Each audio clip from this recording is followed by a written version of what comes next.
Hello, Tracy. Yes, the sir speaking.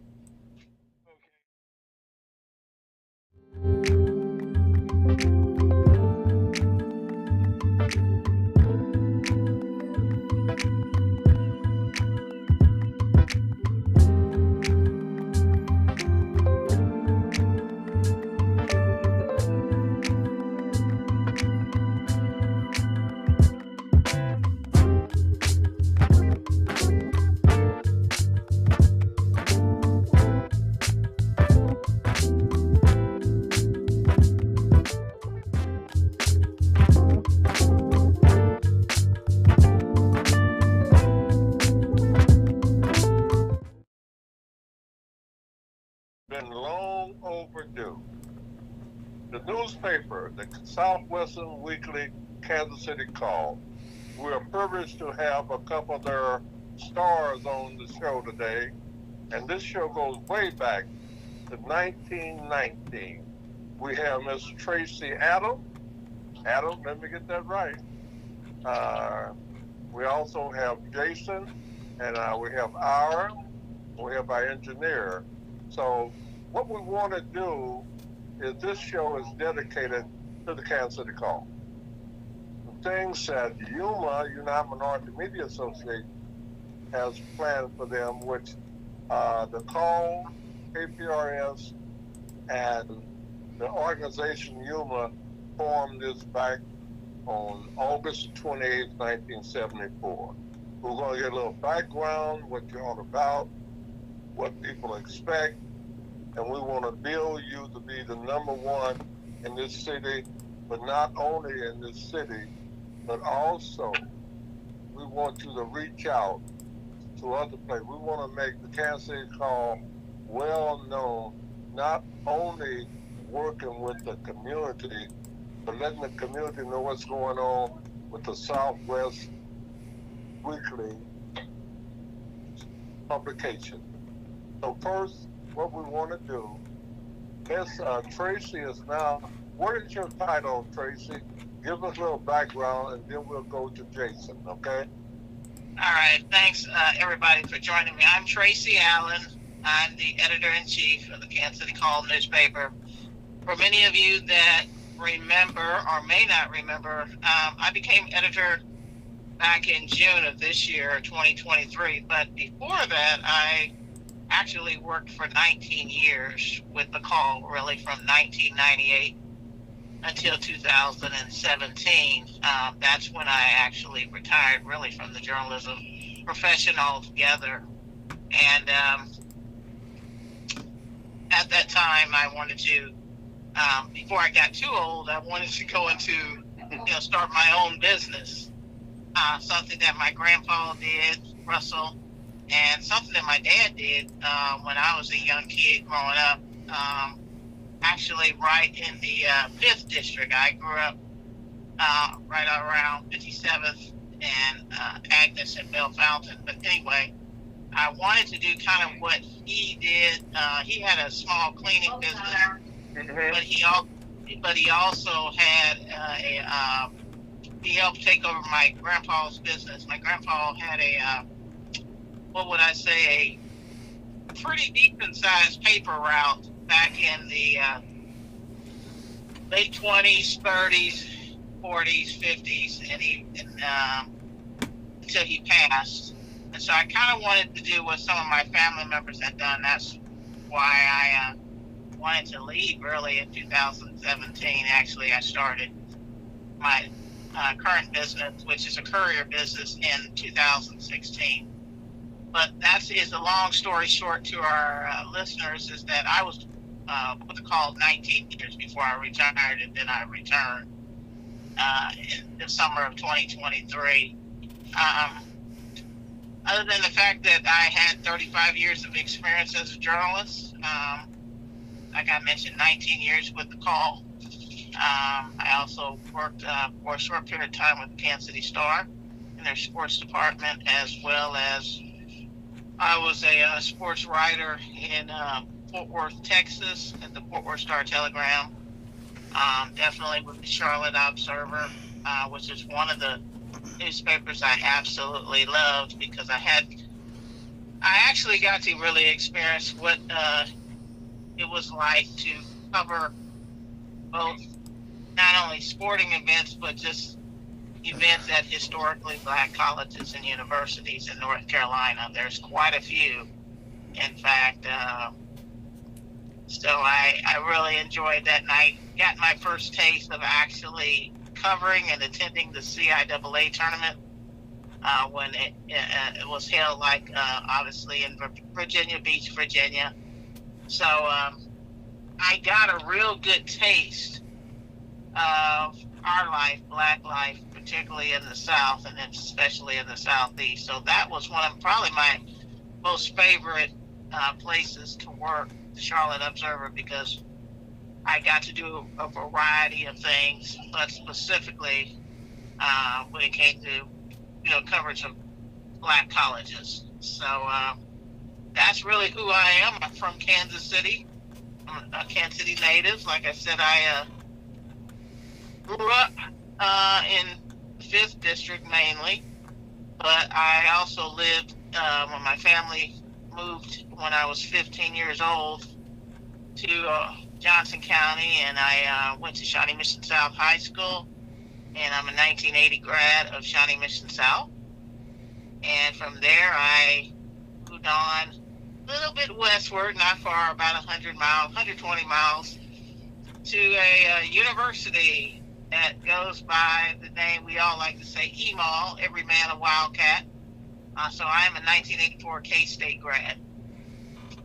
And I have a degree in journalism and mass communications with emphasis in news editorial and magazine. So that's who I am. Nice career.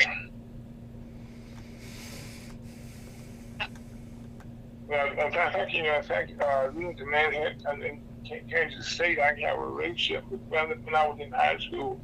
That was one of the first college that tried to recruit me out of Kansas State. Okay, yeah, K-State is a good university. I think most people who have any history from the standpoint of armed forces know a lot about Fort Riley and Junction City. And the one thing about that is when you were in Junction City, when you're in Manhattan, it was not unusual, and it is still today not unusual to hear, how would I say, cannons going off because of the fact that the Army base does a lot of their drills. This is an Army base that obviously sent a lot of troops to, and I'm pretty sure they still do, to Afghanistan, Iraq, and obviously Vietnam, and Korea. So I do know that for a fact. But that was the one blessing of being there, is even though we were a small university town, you got to mingle with people that were in the armed forces, and I thought that was really cool. Yes. We also Jason. Go ahead. I'm sorry, Jason. Yes. Welcome.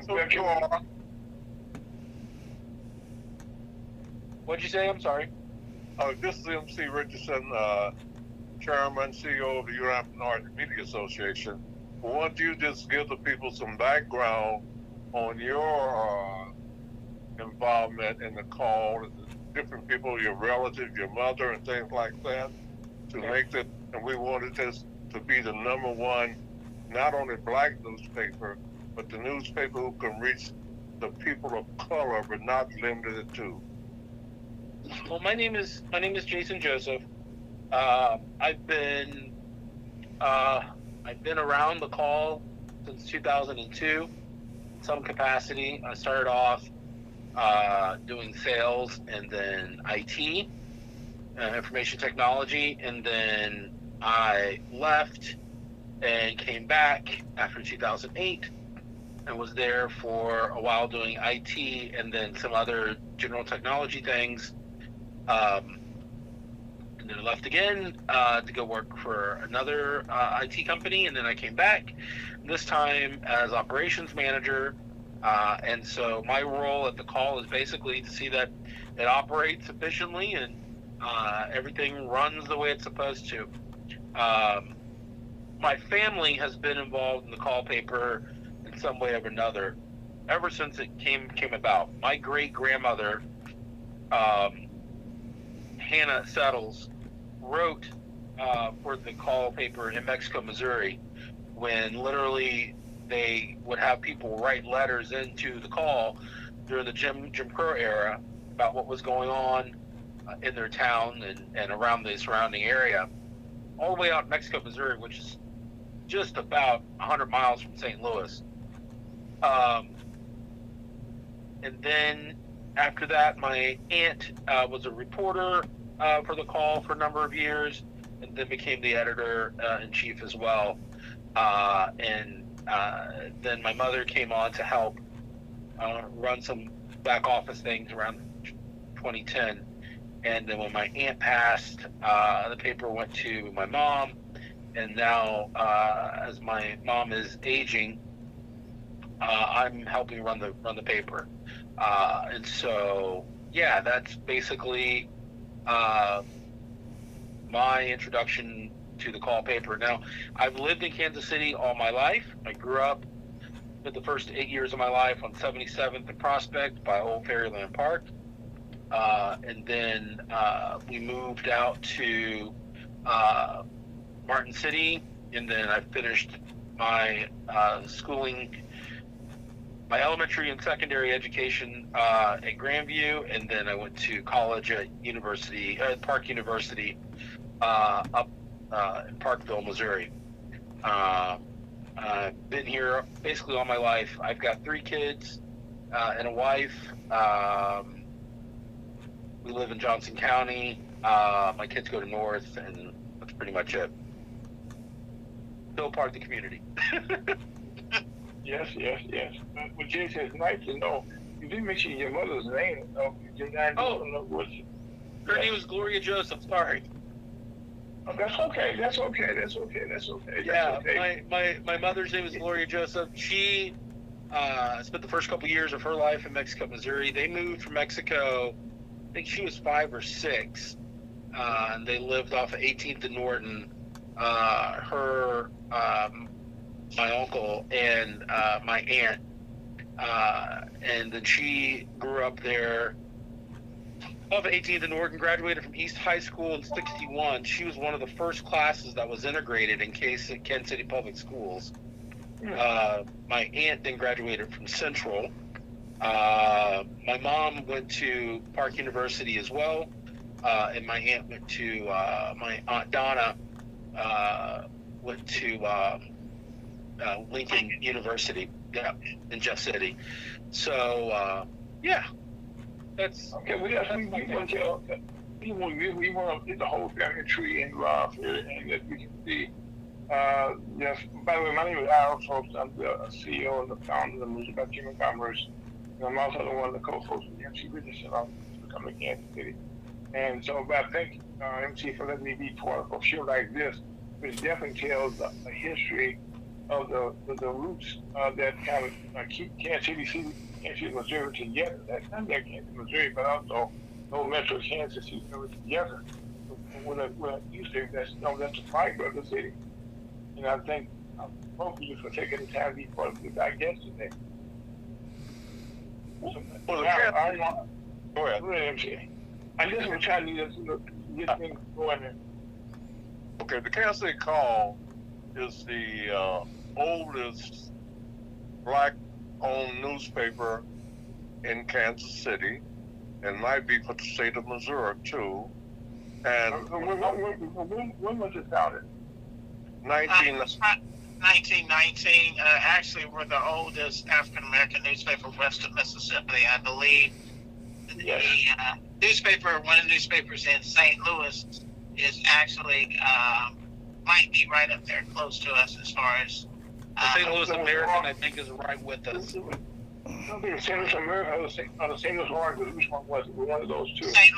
Louis American is definitely older than St. Louis Argus, and like Jason mentioned, they are right about up there as far as the number of years. But yes, as far as any newspaper that's a color, particularly African American. American west of St. Louis. So we definitely are the oldest. In fact, Jason might mention this, in September, actually the first portion of September, we will be celebrating our 104th anniversary. So that should tell people that we've been around for a while. Yeah. Yeah. You got a story to tell. Yes, and a story to continue to tell.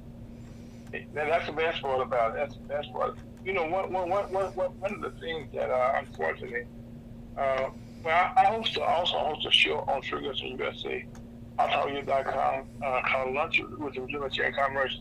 And today we were kind of dedicating just a little small history of Black American history. The late Michael Brown was killed this week on August 9 years ago. And I'm quite sure in the history that you guys have been around and tell much bigger stories than that. Because, and I was saying on our program today, people don't read a lot, nor do they listen a lot in our Black community. And that's what we need to change that. Well, like I said, I think that one of the things is it's really easy from an African American standpoint to get stuck in the way we've done things. But one of the things that I mentioned in our column that I wrote in June, and that applies to everything. That particular column was talking about some of the unfortunate incidences that were taking place in our community, aka murders among our community.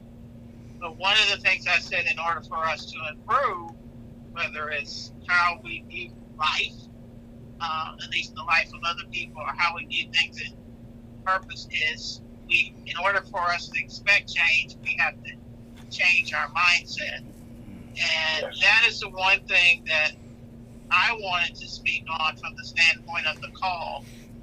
Yes, the call is going through some changes, but I believe Jason would support me on that, it's very good changes that must be made. That must be made, right? Improvements, because all of us know, particularly those of us that are in media has drastically changed over the last 20 years. And obviously with the internet being a major factor, and in technology moving at a speed that I can't even count anymore, no, but you have to stay up to speed, and you have to stay up to what's going on in what we're facing right now, with changing of the technology, changing of the way how people receive information. So I'm excited in a lot of senses. It's one of the reasons, even when I came back, once we worked through some things, that I feel very confident we're headed in the right direction. Jason can probably tell you a little bit more of some of the stuff that he and another gentleman named Terrell Young have been working on even before I returned in June, that I think really kind of has moved the call forward, so we can then do some of these things that we're trying to do now and are doing now as far as editorial and content. So I know Jason can probably talk on that other stuff that they were doing. Right. One of the things, I'm going to dovetail what Tracy's talking about. One of the things I think is interesting is that, and I'm probably going to be controversial when I say this, African Americans as a whole, we tend to be conservative in mind. I'm not speaking politically, but in mind when it comes to technology. We like to hold back and keep older things going. And I jokingly often sometimes about things my grandmother would say or what have you. In particular, I'm going to bring up a funny about when the old cathode ray TVs, the old CRT TVs, would get a gas bubble in the side. She would make a joke and say, well, it's about played out. But that TV would still run for another year or two until we got rid of it, because it still had use in it. And there's social, economic, and cultural reasons why we did things like that. But that being said, the media landscape is changing drastically. And one of the things that we're trying to do in a small way, if you pick up the last 2 issues of the call, you'll notice that there's these weird little squares on certain advertisements, especially ones for renewals and subscriptions. And that's really what they call a QR code. And that basically allows us to digitize part of the paper without digitizing the paper. So, for example, you can now do a renewal on your phone with that QR code. You grab the paper, you scan it with your phone, you can do a renewal of your subscription. Or if you want to subscribe, you can do that with that QR code. You scan that QR code with your phone, and bam, you're there. You're able to do those things. And I'm also encouraging some of our advertisers to start to go that way as well. And it also drives people to the internet, where really is the future of the newspaper business and journalism itself. It's really moving to on the internet. So those things are things that we're trying to integrate and move forward with the community itself. And we're also trying to skew younger. Younger people consume media differently than the older generations do. They like to listen to things more than read. On the website, we have the ability for someone to play the article instead of read the article. So the article will read itself to you without having, and that works on a phone or a tablet or on a computer. So younger people tend to do that more than they do read. And I think that's fine. That's great. We're trying to meet people where they are for how they consume media and how they interact with media. Well, Jason, I was thinking you this today. Once we get this program, I'll be able to you and the program, and to any listeners that you want to hear, it shall repeat it. They can hear it on their cell phones, on their computers, anything that's because we're an internet radio station also. Right. And I don't know if he told you, but we also can be seen live today on Facebook, YouTube, and Twitch also. And all of our shows can be found on Spotify. And when you get a podcast, and you can get a copy of today's show also. Right, and that's one of the things we're also trying to do as well. Like here pretty soon, we're going to start rolling out some podcasts and some other things because, again, you want to meet your consumers where they are.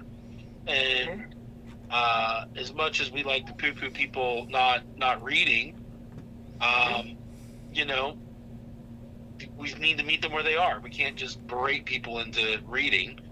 We got to meet them where they are. And I'll even go one step further. I've got myself. I'm Gen X. I've got a collection of books. I read, but I don't read like my mother or my grandmother read. Not even close. And my kids, I read to them all the time when they were children to get that love of reading. And they read, but they don't read like me. Right. They read, but they don't read like I do. They listen to podcasts. They listen to, or they watch Twitch. They're on YouTube. They're on TikTok. They do Threads. They do Twitter. And so their interaction with media is way different than mine ever was or hoped to be when I was their age. So the call is also trying to get involved in more social media. We know our readership tends to be on things like Facebook, which is where we're focused on right now, but we're also looking at Threads, which is on Instagram and Instagram itself, and moving in that direction of things. So, you know, the call is growing and moving in that digital realm of social media. Not that we're going to leave our readership behind, because they're important too, and there will always be, I think, someone that wants to read or physically hold the media, but we still need to meet other people where they are. Right, and I want to piggyback off on what Jason said too. Jason is correct. We don't want to leave our audience behind, and we know that our audience at least not necessarily currently right now, because we are picking up young people again. But we know that at least for the last 40-some, 50-some years, the call has been basically predominantly a publication that people 45 and above are reading. What we're trying to do, and I think one of the things that Jason mentioned about as far as Black people, as far as sometimes we're conservative, not necessarily in our politics like he's mentioned, but we're conservative in that if it's worked this way for so long, why change it? Well, just like Jason said, that 45 and above crowd needs to understand, and I'm just going to say I'm at the end of the baby boom generation. I'm 61, so I'm at the very end of it. Even my generation, I just want to mention even my generation has gone towards not only gone all the way towards the internet, gone all the way towards receiving their information online. And so I think that what we can do from the happy medium is that our older generation, or those of us that are older, we need to understand that a lot of people are receiving information in different ways. And so in order to continue with that, we must meet that audience as well. And that's one of the things we're doing. Before I speak on anything else, one of the things you noticed in the last couple of editions is we began partnerships with several Black media organizations here in the Kansas City area that we know are doing good work. Obviously, the Kansas City Defender, which is a younger audience, that younger audience is kind of prone to that. We have begun that partnership. We've also begun the partnership with Cascade Media Group, where Jason mentioned about the fact that we're going to be here in the near future, going to be presenting podcasts for our listeners and readers online. But right now, currently, we're doing sort of like a video podcast, more or less is what I would say, with Cascade Media Group and What's Up Kansas City. I've already have had several interviews, and I will continue to be doing interviews where people can check to see, hey, this is what's going on with this particular organization that represents people of color, or this individual that is a person of color doing these kind of things. Like mentioning Ariel Nash, who her and her father, former councilman Troy Nash, they own actually a business that specifically focuses on trying to find affordable ways of whether it's housing. A lot of people didn't know that, but we feel like one of the ways you can do it is easy to write about it in a story, but it's really even more easier to actually go to a website or hear it on a podcast from the individual's mouth stating what they're doing. And those are just some things we're doing.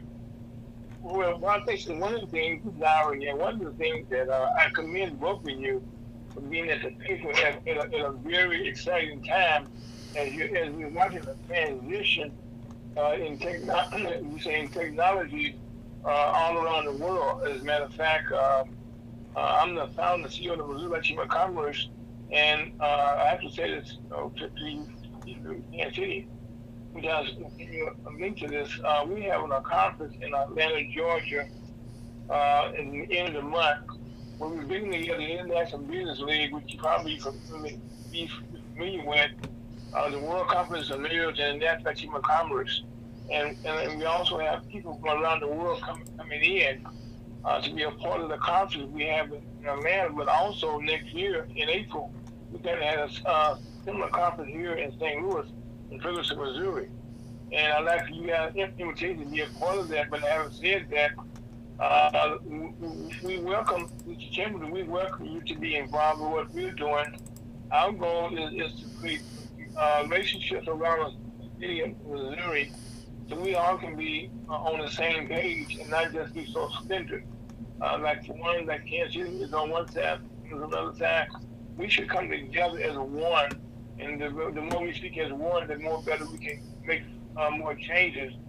Same way our mayors, Mayor Jones and Mayor Lucas. Yes, yeah, that that's was what the team was one of the here things for. you mentioned. Yeah, that's one of the things that we're trying to do. Like, and I think Jason would probably join in on that. That's the reason we are partnering with, the Kansas City Defender, with the Cascade Media Group, with Urban American Outdoors, which does basically not only shows, television shows, actually, which you can see on Bounce TV, as well as other television, because we believe that the more the merrier. Let's just face it. We can go out and do our little things and try to be the big dog, and I'm not saying there's anything wrong with that. I'm just stating that more the merrier. If all of us can come together, we can bring more information to our community, things that maybe one organization, one media organization has more than the other. And so that's what we're doing on that. Jason might want to talk about that. I think there's a phrase that has been floating around the newsroom and office at the call probably the past month, and it's kind of become a mantra for me. We're better together. Yes. And I think that there's a lot of truth in that. I think there's several different media outlets, and that's great. There needs to be a diverse voice in the media landscape. At the same time, we also should partner with each other when we can, and I think those things are good because we're better together. I will say one other thing that kind of really struck me this year. It was either in June or May. I was watching YouTube, and I follow on YouTube CBS News, and they have a program Sunday morning, who I'm sure we've all watched some point in time in our lives. But they had a story out of South Carolina about the big newspaper in Charleston. I can't think of the name of it right now, but the big newspaper in Charleston, and how they've come up with a fund, and they have people who back this grant or this fund for smaller newspapers for investigative journalism.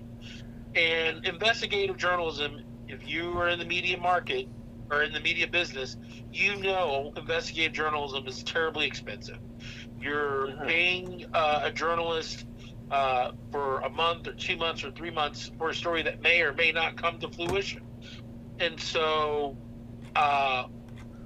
the thing that they're doing there, which I kind of took some things from that we're trying to do at the call, is to partner up with other organizations that are reporting on the news. You don't need to report the exact same thing, but you can glean some information out of that for what you and your media organization needs to do and report on.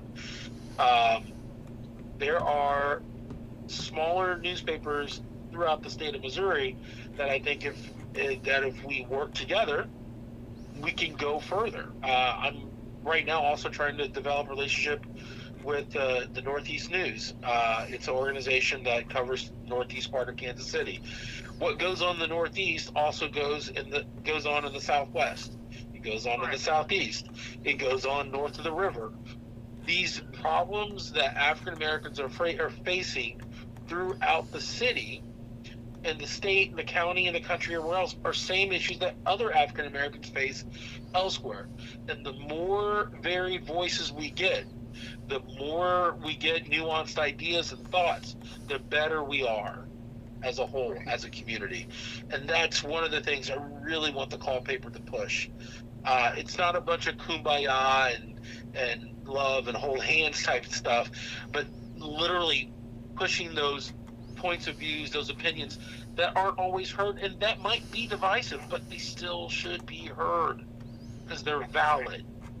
You know, Jason, there's so much truth in what you just said, and one of the things that we as a Black community tend to be somewhat territorial. We want to talk about somebody else's neighborhood, and it never happens in my neighborhood. But we have to understand, when I travel the country, I go places, they talk about Missouri. Well, I think, when I say Missouri, I'm thinking about Kansas, I think about St. Louis, like Mexico, Missouri, like the Ozarks, I think about Haytown, Missouri, places like that. People say, oh, that's in Missouri. Yes, it is. And I think the same way there's a story to tell in Kansas City. You may have different newspapers that tell different stories, but they all need to be kind of merged into one place. Because whatever happens, something happens, you're not going to say Southeast or Northeast. You're going to say Kansas City, Missouri. That's where you're going to come across. Here in St. Louis, we have 87 different counties that make up the county, and only one city of St. Louis. But that's almost 90 different branches who call themselves St. Louis. And so in Kansas City, you may have people in there, but everybody want to know about what's going on in their neighborhood and also what's going on in their neighbor's background. That's one thing that we as black people, we're really curious. We want to know. And I think black newspaper is the expensive thing that's been the change and that held us together all this time, for all generations, that people can go back down and read stories, and hear stories about what got us where we are today. I think only know about. Hold on. I think about time I step in. MC Richardson, I'm the founder. I'm also the chairman of the United Minority Media Association, which was founded and incorporated on August the 28th, 1974. And what happened, I was published in a magazine called City Inner and Outer. And then I got people from the Kansas City Call, people from KPRS, and we formed a group, what is known as UMA. And we served the Southwest, the Midwest, Southwest region. And I guess I go way back, just talking to Jason, I think a pretty sharp person. He's getting over to us, and everybody recommended. But what I will do as a pro bono, become a consultant advisor, and got many ideas and many different columns that the call paper, a lot of people say, the call paper is not reaching the community. You had other newspapers trying to do some things, but we actually live it. I used to sell call papers when I was at Booker T. Washington. We talking about a young teenager, or I used to buy it for 9 cents and sell it for 15 cents. So I go way back in that. And we got our idea, and Tracy too. Tracy's aunt, Vester, is my classmate. But we are here to keep this going, and not only that, to get the call office where it is now, working with some contractors and do like trade outs and really put it like it should be. It's a historical newspaper, and bring in other people, bring in more youth. I know Tracy was the athlete up there at K-State, and we got some top things here in Kansas City that a lot of people are not cognizant of, but it's up to us to keep it going. I do the radio, Tracy and Jason do the newspaper, R does a multitude of things. Like they say, there's so many things that if we connect, it'd be a bigger and better place for us. And a lot of times, getting support of our own, we're the only group that don't stick together like the Asian and like the Hispanic. We kind of do our own little thing. Yeah, and I think that that's one of the things that Jason and I and Terrell and others that are involved as far as making the improvements with the call. The call isn't just one, doesn't belong to one person, it belongs to the community. So even when I am looking at, in fact, this week's edition, there's a couple of things. If you look on in our front section, but near the back of it, you'll see some new columnists that have been excited about joining us as far as providing, editorial columns and things. We have one in particular, Roosevelt Lyles, who's going to be writing a lot on education, and obviously education, particularly that deals with, people of color. We have a young woman is going to be talking about health and fitness. We have one that specifically focuses on incarceration. But also, I know that a lot of our readers don't realize we have people that are non-African American that read our newspaper. And so that's why when you see Latino by the name of Gracious Cabrera, who's Hispanic, writing for us, is because they have some of the same issues that we're facing, they face in their community as well, as the Latino community. Same thing, yes, we have a person, family may know, DeCampo. Yes, he's Italian. Yes, like I said, we have people that are non-African American, but we need to hear from them too, because they do read the call on a regular basis. So that's our whole focus. We're not focused on just one. I mean, even though that is our main entity, the African American community, let's not forget it. I mean, that's going to always be. But we do need to hear from those who have helped and are helping our community improve in ways, whether it's education, whether it's healthcare, whatever. We still need to listen to their voices as well and not write them off just because, AKA, they don't have the same color of skin that we have. I just want to say this. I know a lot of African Americans aren't always understanding of these things, but there's a large population of black people who speak Spanish that aren't. I mean, they get lumped with being Hispanic, but they're African. They're black. There are a myriad of voices that are African, but don't always look African. And I think one of the things at the call, we try and be inclusive of all people of color voices, and those who are allies or helping or however you want to put it, down with the cause. And I think that's one of the things that the call has always been really good about. From the stories I heard my aunt and my grandmother and my great-grandmother say, I think that's a tradition that the call has always had. I think the other thing that Tracy hit on that we're going to push more and more is our health and our mental health. I think African Americans traditionally have been working class individuals, and all we know to do is to get up in the morning, go out and work, come home, go to sleep, rinse, repeat, and do again. And I think as time is wearing on, we're starting to realize we can't do that. We have to take care of ourselves. We need to go to the gym. We need to go see doctors. We need to eat better. We need to take care of our mental health. We need to raise our children possibly a little bit different than what we have been doing. There's things that are afoot that are changing culture around us, and we need to possibly change and move with them.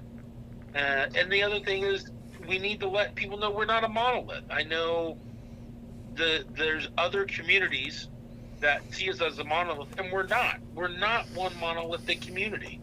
We're of various thoughts and voices. And again, going back to something I said before, I think those various voices need to be heard. We're not all the same. But at the same time, we are part of the community. But Jason, let me jump in and say a couple of things right quick. Just kind of detail on what Tracy said. One of the things that we talk about our wife cohorts, but we all the normal anybody that want to reach a black community was advertisers. And they could be whether they were any color. They want to reach a black community. They're gonna buy ads in your newspaper, and that's how they sell us out. And we got a couple of years ago, the Manufacturing Commerce, so we call it the American Dream after the pandemic, when we were our online service, where the corporate America could find the black businesses that want to do business and they need to do business in their community and vice versa. Well, from that American Dream idea, we were able to meet all the billion-dollar corporations, million-dollar corporations who are looking for black businesses to do business with. Right. Find us, okay? And that's one thing that the call is in a new position, great new job opportunities, new opportunities for education, new opportunities, for people that's in sports, new opportunities to find out who we are. In other words, you guys are like the mirror, of our community that people are looking at. Right. To see how they compare to somebody else. They follow the call. And I know every time I come to St. Louis, what I do in Kansas City, what I do is I want to hear me a call newspaper. I get a call newspaper. I want you to hear a call newspaper. So that goes to the meeting we had down there at McDonald's with Sonny down there, breakfast of enlightenment. Things of enlightenment, I'm sorry. Where everybody there had to have their call newspaper if to be in the room. That's what we had to have. And and they took that and went back and shared it with somebody else. And somebody else and somebody else. But then with like the thread that's there, if you guys have created that habit, and to create a habit in our black community is a hard thing to do. But there's a habit of looking for this Anthony call newspaper.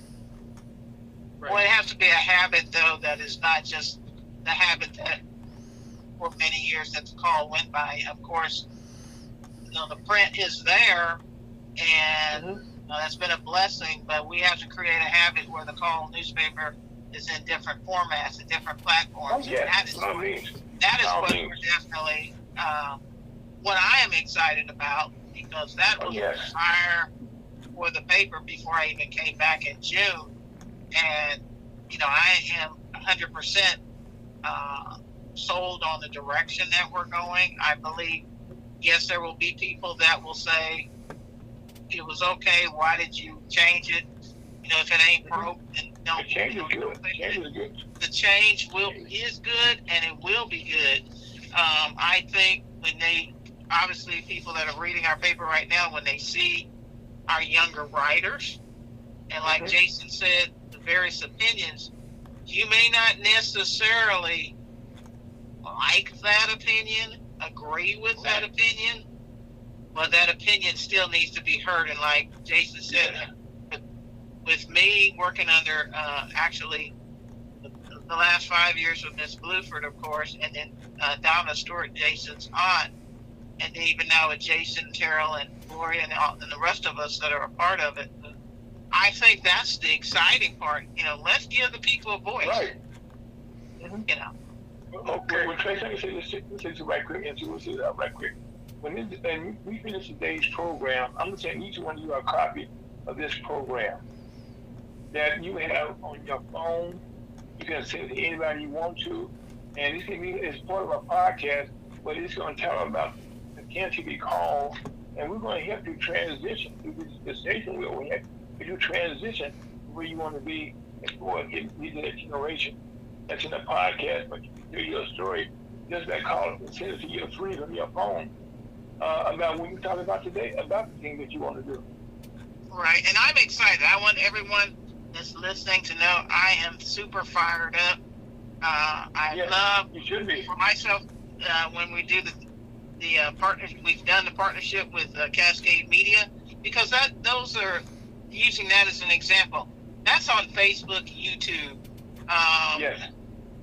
That's even on LinkedIn, and I've seen these shows on LinkedIn. I'm super excited about the podcast. I just think that the fun stuff that we're doing, we're just not getting started. Like I said about 2 weeks ago, we're just getting started. And I just want to say to all of those, and probably specifically to the older generation, just be patient. Just be patient. And keep a watchful eye. I think you would be, you will be pleased. I think you will be surprised. And I hope you realize the call's not going anywhere. We're just, we're just moving in a different flow that I think hopefully down the road you will come to, appreciate. Okay, everybody been talking. I have little to say, and the call was a member and wanted to become a member again and put them on the board, because the Kansas City Call and KPRS, which now own 4 radio stations, and Yuma. And we're the oldest minority organization in the country, and we're second to none. And we need people like everybody's jumping on the bandwagon that we got a person working on to involve, at least starting out, all the historical Black college and university in the Midwest District. And like I think you was talking about the Charlotte Tribune down there in Charlotte, okay? But we have worked. I worked at the Charlotte Observer, but I know about. Okay. Yeah, but I know about the Tribune. I worked at actually the Metropolitan newspaper, aka what people would say the main white newspaper in Charlotte, the Charlotte Observer, and the same thing with the Fort Worth Star Telegram. Well, true, and I'm glad I haven't spoken with you for quite some time, Tracy. So how the hell are you? I'm doing very good, MC. I'm just excited. I'm going to tell you why, because I had a dream about this years ago, even when I was a staff reporter at the Call, that I said, if we can just take this step. It wasn't the time, of course, and I accepted that. But if we could just take this step, I think in time the community will come along. And I have heard quite a few positives about the fact, oh my gosh, the Call is going this way and that way and that way. So, well, we're in it with you to stay, and time goes by so quickly. And on December the 2nd, we're going to have the Yuma Midwest Southeast Regional Conference at Bruce R. Watkins. That's Saturday morning. And also, we're going to have time well spent. And one of the organizations that will be asked to do time well spent, we're just talking about that today, the Kansas City Call. We got you mentioned the urban outdoor with Candy Price. Urban American Outdoors. Yeah, Urban American Outdoors with Wayne Hubbard and Candace Price. Tracy, I was the one that gave them their first publicity out the Adams Mark, so I know them. But we get when you get my age and your Aunt Vesta's age, and we try to remember. But we in this to work. We want you guys to renew your membership. We want to do a lot of things together where we're going to benefit one another. Like I said, I'm going to do a pro bono type deal. But I got some ideas too and broaden the base, okay? And working with the construction people that try to get trade outs, and they act like they're very interested to bring this building back like it used to be. We have people who want to volunteer, but people who were in charge at that time had other ideas. Folks, you have 4 minutes to go. All right. Well, I just want to say to the audience, again, thank you so much for having me. I'm excited by the direction that we're going, and that's pretty much about it. And unfortunately, I have to go on to another engagement, but thank you guys so much for having me on the show. Thank you for joining. You brought a lot of information to the public. Thank you. Thank you. And what he's saying is he's going to give y'all, put it on your telephone, your radio, or whatever. We need to reach out to all different groups so they can get a copy of this. We had a real good family reunion in Tulsa, Oklahoma last week. So we in this, and some of them will be here. We want you to be. We are a membership organization. You've always been a member. So we need to get that together. And I'll be talking to Jason about some expansion and suggestion. Of course, if we are able to reach you, Tracy, as busy as you stay, we will do so. This is good. She's on the MC. Okay. Well, Jason. Hey guys, this is Jason. I just want to say thank you for having me on. And I appreciate everything you guys are doing and have done for us in the past and in the future. So thank you very much. And Jason, I'll get together with you and Carol so we can work on this construction aspect, okay? Okay, no worries. We'll talk to you guys later. Thank you. Thank you for the program. Thank you very much. Bye-bye. Bye. Please give me safe. Okay, we're about to close out. the show today, and just be sure to tune in each and every week. This particular portion of our radio portion, and we will have Vincent Alexander. He's a writer, and he's also going to check on the Cherokee Nation about how they've been enslaving the Indian, we'll say, mating.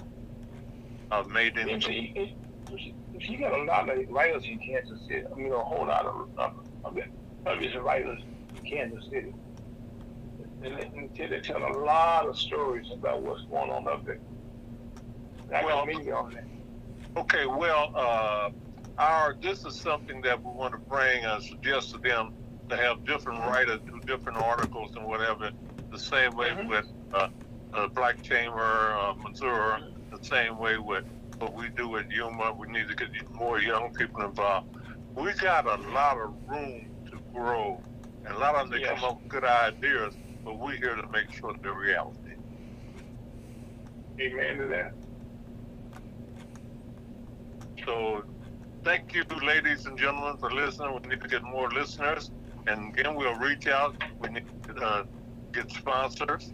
Like Cass said, he's been trying to do a lot of things for a long time. Wish him luck. I haven't met the people with the Defender yet. But we have people who are online reporters. We got people like to write. So let's get us all. Everybody wants to be the so-called boss, but let's do it together and make it very effective for everyone. You know, you see, the Kansas City Defenders have been on the show many times, and they also won an award last year, and they going right now, they just celebrating their first year in publication, and they do a lot of in Kansas, reporting a lot of good stories, and which is really, once you accept they're doing is investigative reporting, they're doing an excellent job also. Well, I just haven't had the opportunity to meet them as of yet. Well, I'll make that take place, okay? Okay. Well, with this one phone operation, I think we got. Thank you very much. Okay. You're listening to Guess Who Come to Kansas City on Sprinkles at USAHotRadio.com. That's Mr. M.T. Richardson, the founder and the CEO of the United Minority Media Association and the producer, and also the creator of Guess Who Come to Kansas City, and you have to have us on the USAHotRadio.com. Scott Owens and my folks, CEO of the Missouri Richmond Congress. We'll talk to you again next week, same time, same day. Be where your face mask. COVID is coming back. Life is good to be safe. And thank you, Scott. You're welcome.